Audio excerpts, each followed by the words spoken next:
Olá pessoal, tudo bem? Estamos em mais um vídeo da nossa série Bíblia Todo Dia e hoje estudando os capítulos 8 a 10 de Hebreus. Curte, compartilha, usa a hashtag Bíblia Todo Dia e acesse o site pastoredilson.com para se associar ao Maximize e se tornar um parceiro desse projeto. Nós vimos desde o começo da carta aos Hebreus uma verdadeira obra-prima em como demonstrar que a aliança que nós estamos vivendo hoje é superior em todos os aspectos à antiga aliança. E agora chegamos ao clímax da carta. Capítulo 8, versículos 1 a 6, afirma: o mais importante do que estamos tratando é que temos um sumo sacerdote como esse, o qual se assentou à direita do trono da majestade nos céus e serve no santuário, no verdadeiro tabernáculo que o Senhor erigiu, e não o homem. Todo sumo sacerdote é constituído para apresentar ofertas e sacrifícios, e por isso era necessário que este também tivesse algo a oferecer. Se ele estivesse na terra, nem seria sumo sacerdote, visto que já existem aqueles que apresentam as ofertas prescritas pela lei. Eles servem num santuário que é cópia e sombra daquele que está nos céus, já que Moisés foi avisado quando estava para construir o tabernáculo: tenha o cuidado de fazer tudo segundo o modelo que lhe foi mostrado no monte. Agora, porém, o ministério que Jesus recebeu é superior ao deles, assim como também a aliança da qual ele é mediador é superior à antiga, sendo baseada em promessas superiores. Se a aliança da lei fosse perfeita, não haveria necessidade de uma nova aliança. Mas o autor então cita Jeremias 31 para provar que Deus queria estabelecer uma nova aliança no futuro e o tempo havia chegado. Os versículos 8 a 13 do capítulo 8 são claríssimos a respeito disso e dizem: Deus, porém, achou o povo em falta e disse: estão chegando os dias, declara o Senhor, quando farei uma nova aliança com a comunidade de Israel e com a comunidade de Judá.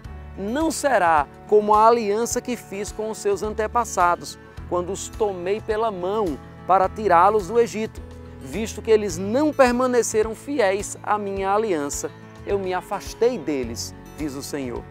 Esta é a aliança que eu farei com a comunidade de Israel depois daqueles dias, declara o Senhor. Porei as minhas leis em sua mente e as escreverei em seu coração. Serei o seu Deus e eles serão o meu povo.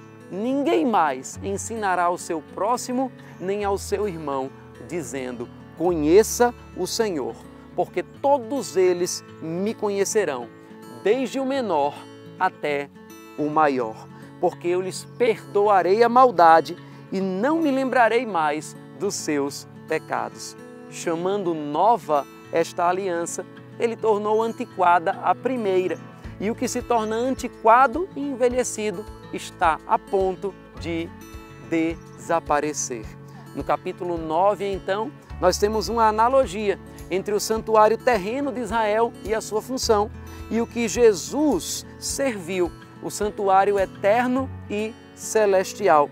E o versículo 8 a 9 diz: dessa forma, o Espírito estava mostrando que ainda não havia sido manifestado o caminho para o Santo dos Santos, enquanto permanecia o primeiro tabernáculo.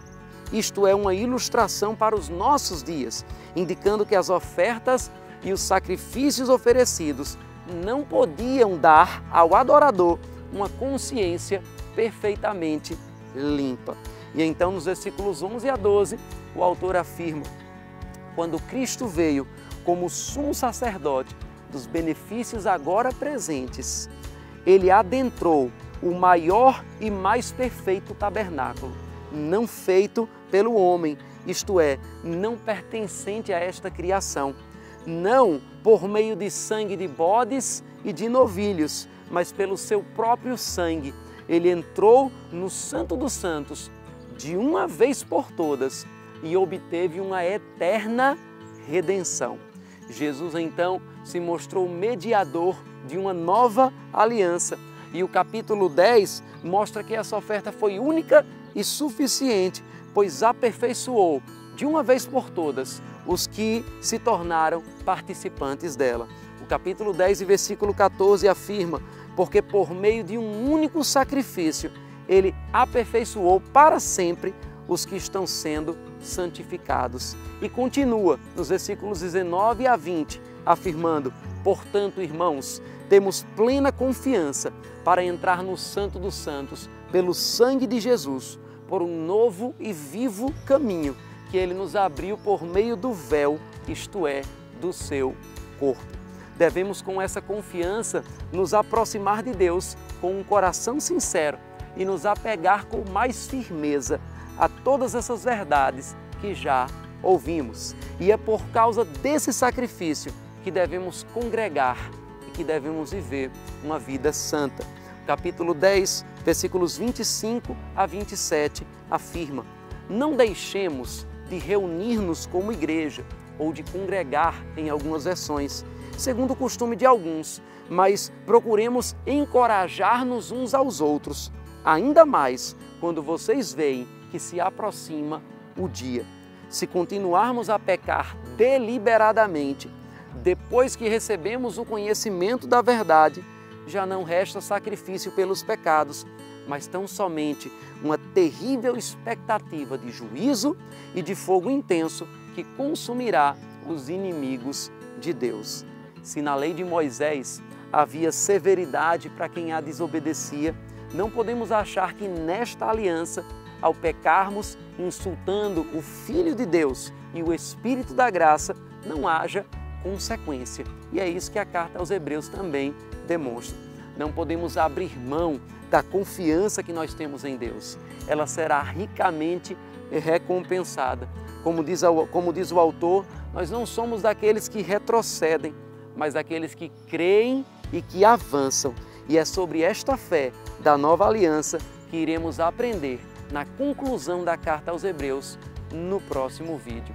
Estudaremos os capítulos 11 a 13 dessa carta. Mas antes disso, deixe os seus comentários, suas dúvidas e até lá!